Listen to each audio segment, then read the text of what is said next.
అరే ఆ గూడు ఒకసారి చూపించు. ఏమున్నాయి అక్కడ? చుట్టూ దాని బుర్ర తక్కువది కదా పక్షిరాజు.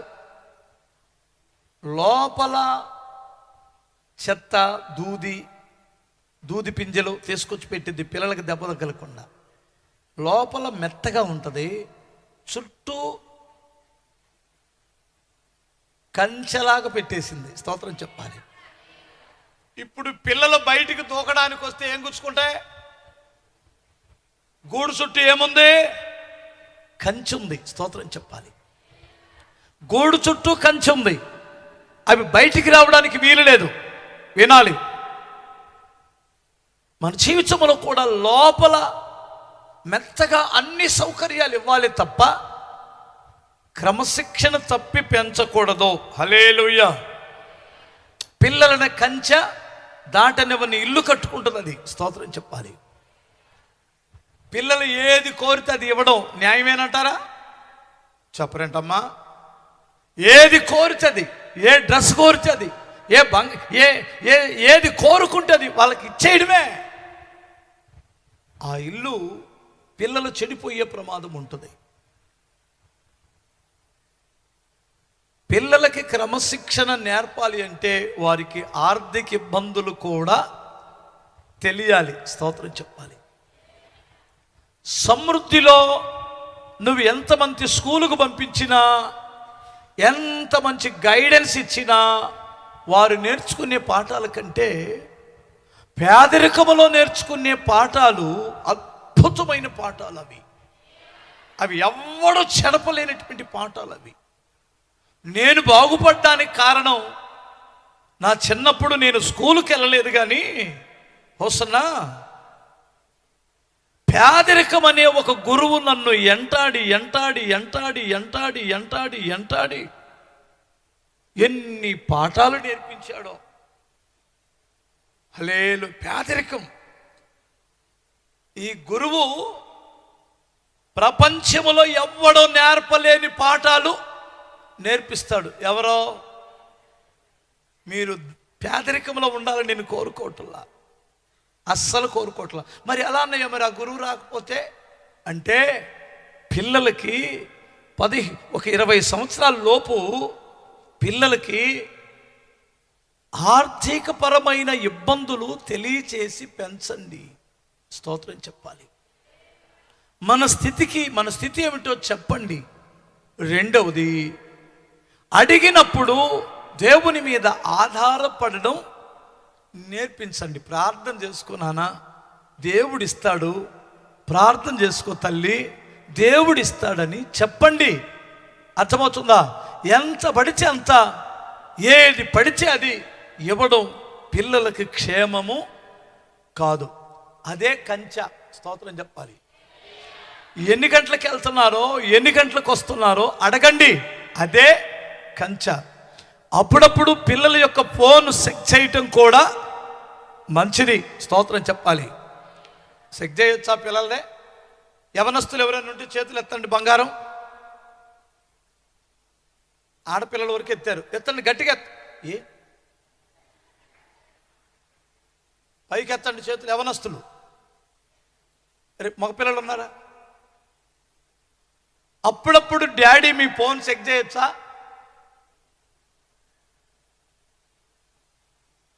పర్మిషన్ ఇచ్చేసారా? పర్మిషన్ ఇచ్చిన వారందరూ చేతులు ఎత్తండి. ఫోన్ చెక్ చేయొచ్చా? అమ్మా తల్లుల్లారా, ఇంటికి వెళ్ళిన తర్వాత వాళ్ళు ఫోన్ ఇస్తారు. వాళ్ళు ఫోన్ ఇస్తారు, లాక్ తీస్తారు. ఒక్కసారి చెక్ చేయండి. మీరేం ఫీల్ అవ్వరు కదా? ఏంటి చూస్తున్నావు? అనుమానమా? నేనంటే అనుమానమా? నువ్వు ఫోన్ ఇవ్వట్లేదంటే నువ్వు దొంగదానివని అర్థం. నువ్వేమన్నా అనుకో, నువ్వు ఫోన్ ఇవ్వట్లేదంటే నువ్వు పెద్ద దొంగోడివని అర్థం. అవును కదా? దొంగలు పరలోక రాజ్యమునకు పోరు కదా. స్తోత్రం చెప్పాలి ఒకసారి. ఇప్పుడు కొంతమంది ఎందుకు ధైర్యంగా ఎత్తుంటారో చెప్పనా? తీసుకోమను. మా అమ్మకు చదువు రాదు, మా నాన్న చదువు రాదు, అదేం తెలీదు. తీసుకోమను. అలాగే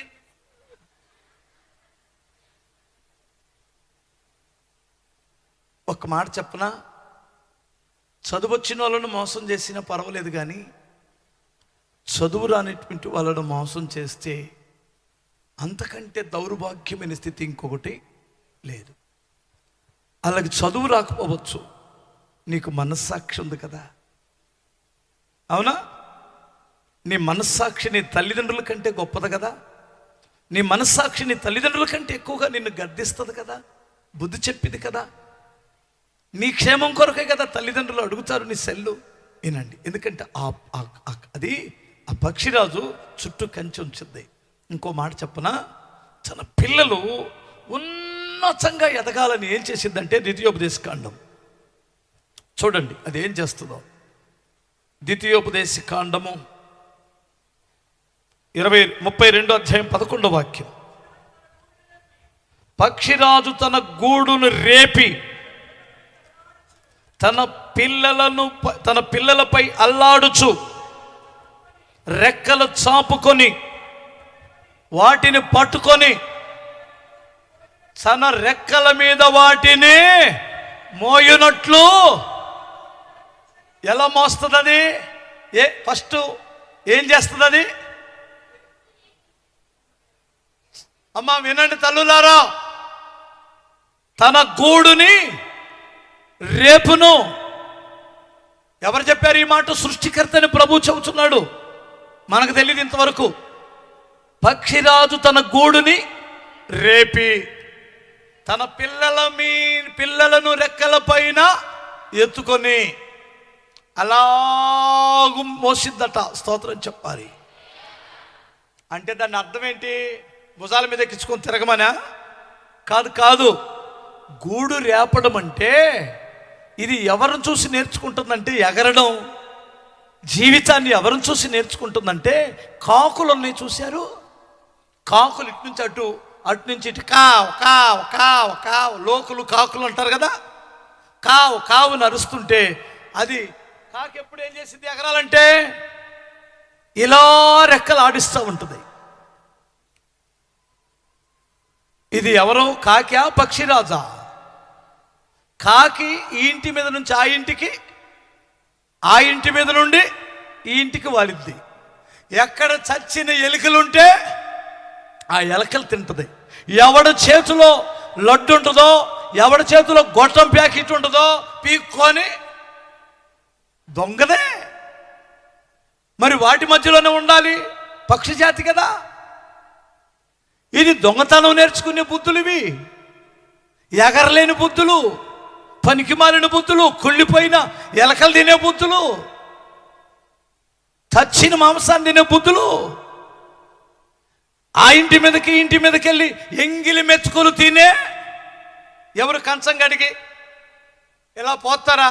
టప టప టప టప పొడుచుకొని తిందామని ఎంగిలి మెతుకులు తినే బుద్ధులు. ఈ బుద్ధులు కాదు నా పిల్లలకి ఉన్నతంగా ఎగరాలని ఆలోచన ఉంటుంది. హల్లెలూయా.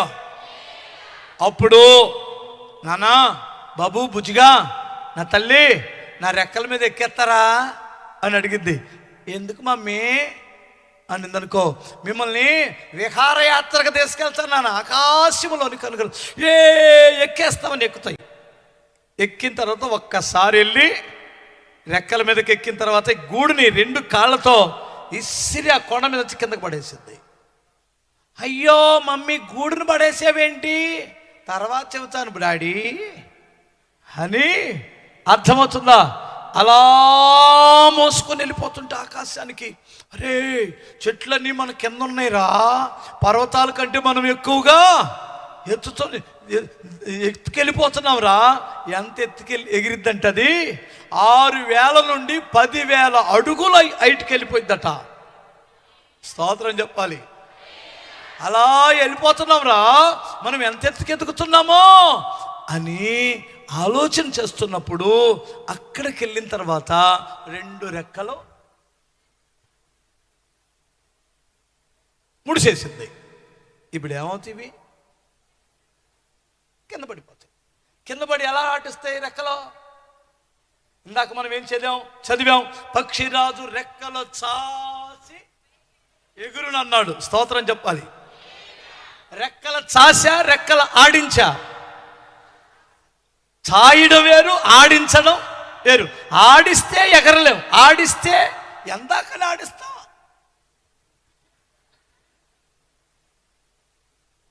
ఇప్పుడు ఆడించడం మొదలుపెట్టినవి.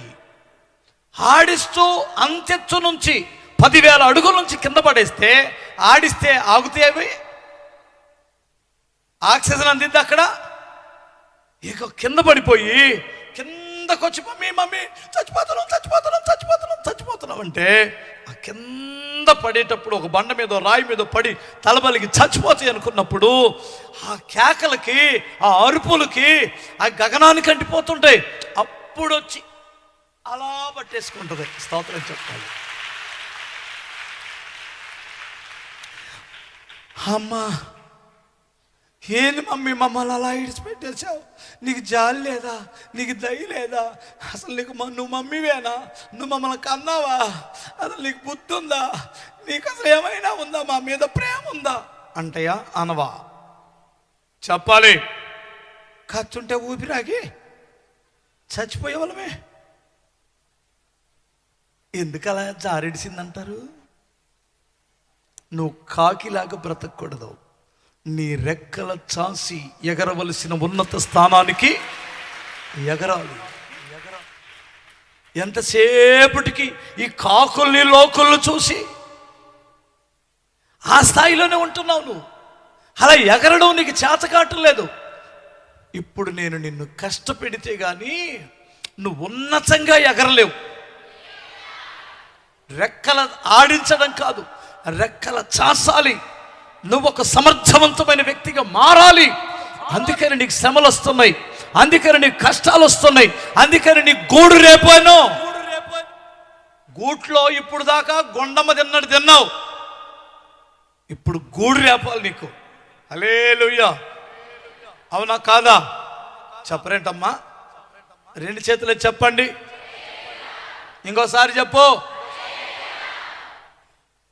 రోషం కలిగినటువంటి వారు ఎవరైనా, అర్థమవుతుందా, తన రెక్కల మీద బ్రతకడం నేర్చుకుంటారు.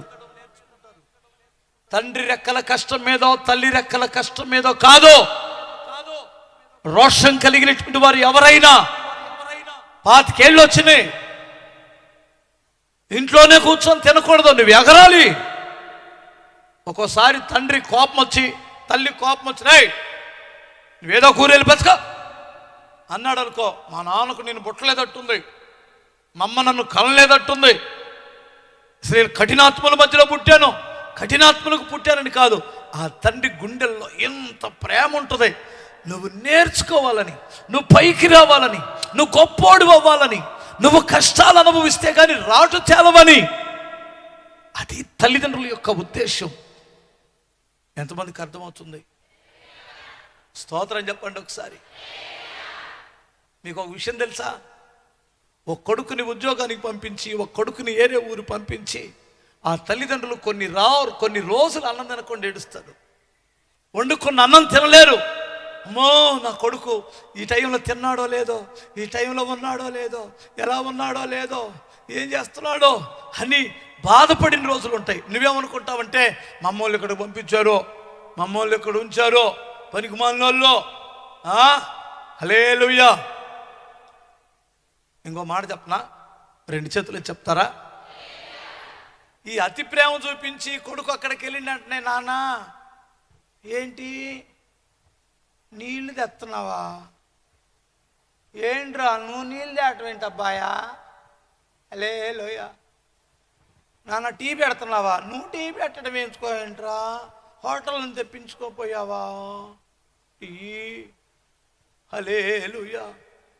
ఈ అతి ప్రేమ చూపించేవాడు ఎవడు పైకి రాడనేది నా ఉద్దేశం. మీరేమంటారు? స్తోత్రం చెప్పండి. మరే కొంతమంది స్వాభావికంగా నేర్చుకుంటారండి. మా అమ్మ కూలి పని కదా చేసుకుంటుంది, పొలం పని కదా చేసుకుంటుంది, మా అమ్మ వెళ్ళొచ్చేసరికి మా అమ్మ మెప్పు నేను పొందాలని, లేదు మా అమ్మ తన్నిద్దని 2 భయ్యాలు. అర్థమవుతుందా? అమ్మో నా కొడుకు ఎంత మంచోడు అంటే అదే పెద్ద బంగారపు కిరీటం, లేదంటే చేతిలో ఏది ఉంటే అది ఇసిరేసిద్దండి. అందుకని మా అమ్మ బయటికి వెళ్ళిన తర్వాత నేను అన్ని పుల్లలు ఏరకొచ్చి పుల్లలు శుభ్రంగా నరికి మోపు కట్టుకొని పొయ్యి దగ్గర వేయాలి. 1, 2 సాయంత్రం 4 అయ్యేసరికి ఎన్ని ఆటలాడుకున్నా గబగబా వెళ్ళి, అప్పుడు బోరింగ్ పంపు ఉండేది మా ఊర్లో, అర్థమవుతుందా? ఆ బోరింగ్ పంపు దగ్గరికి వెళ్ళి గాబు నిండా నీళ్లు మొయ్యాలి.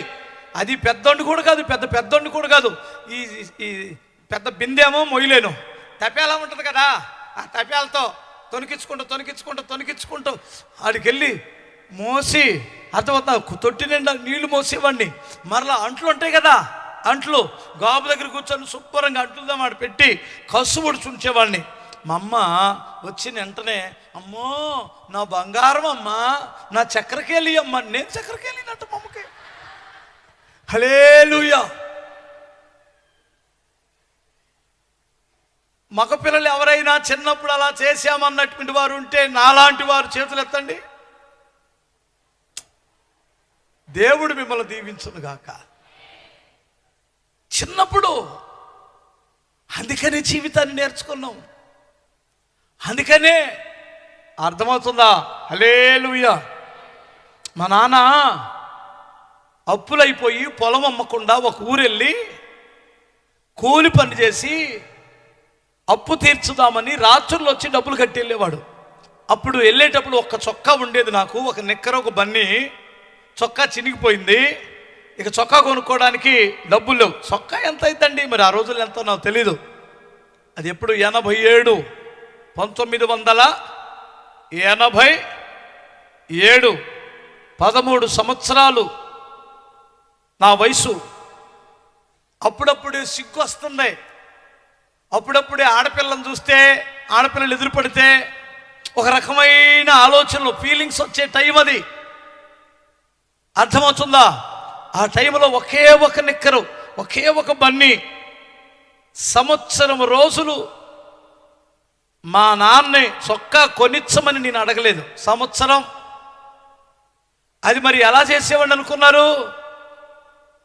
ఒక చెరువు దగ్గరికి వెళ్ళి టవలు కట్టుకొని అవి ఉతికి ఓ బండ మీద ఆరేసుకొని అక్కడ కూర్చొని కట్టుకొని వచ్చేవాడిని. మరలా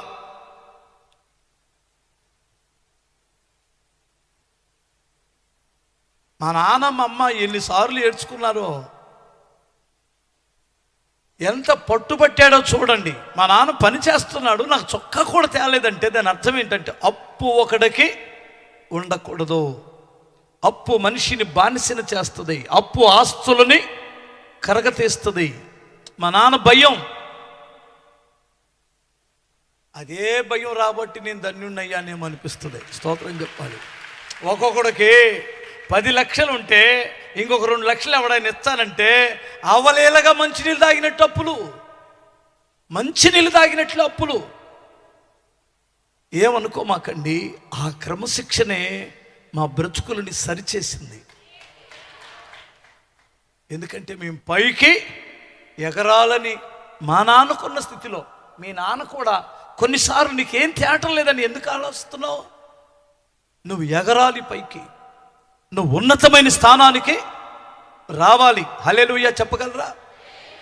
నేను ఒకటే అంటాను, మా నాన్న మాకేమీ తక్కువ చేయలేదు, ఏమీ తక్కువ చేయలేదు. మంచిదే, తక్కువ చేయలేదు, కానీ తక్కువ చేయకపోవచ్చు, కానీ ఉన్న విషయాన్ని మాత్రం పిల్లలకు ఖచ్చితంగా చెప్పాల్సిందే. ఇక్కడ ప్రభు దగ్గరికి వద్దాం, స్తోత్రం చెప్పాలి. అన్నయ్య, దేవుడు ఇన్ని కష్టాలు వస్తున్నాయి, ఇన్ని బాధలు వస్తున్నాయి, ఎందుకనంటే నేను ఒక్కటే చెబుతాను, నువ్వు ఆధ్యాత్మికమైన శిఖరాలకు ఎక్కాలి. అందుకు దేవుడు నిన్ను వదిలేశాడు, అందుకు నీ గూడుని రేపాడు. గూడు రేపడం మంచిది కాదంటారా? నీకు తెలీదు, మంచిది కాదనుకుంటున్నావు. అమ్మయ్యా ఇప్పుడు గూడు ఉంటే బాగుండు, వదిలేసింది కదా, ఆడించుకుంటా ఎక్కడికి వెళ్ళబుద్ది తట్టుకి. గూట్లో గూడుందా? మరి ఇప్పుడు ఏం చేస్తాయి? మరలా పైకి తీసుకెళ్ళి మరలా వదిలేస్తే ఈసారి రెక్కలు ఆడించుకుంటూ కాదు, ఎందుకు ఇలా వదిలేస్తుందమ్మా అమ్మ, మా అమ్మ ఎలా ఎగిరిందో మేము కూడా అలా ఎగరాలని రెక్కలు చాసి, ఛీ, ఇప్పుడు దాకా పనికి మాలిన కాకులను చూసి ఇలా చెడిపోయాం. ఇప్పుడు దాకా పనికి మారిన వాళ్ళని చూసి వీళ్ళని చూసి కాకు బుద్ధులు చూసి ఈ పనికి మారిన బుద్ధులు చూసి మేము పాడైపోయాం. మేము కాకులం కాదు, మేము ఎవరమే? పక్షి రాజు పిల్లలం. అలాగే ఉన్నతంగా ఉండాలి మా ఆలోచనలు. మేము ఎగరవలసిన స్థలాలు ఉన్నతంగా ఉండాలని నేర్చుకుంటాయట పక్షిరాజు. అది తన కుటుంబం. స్తోత్రం చెప్పాలి ఒకసారి.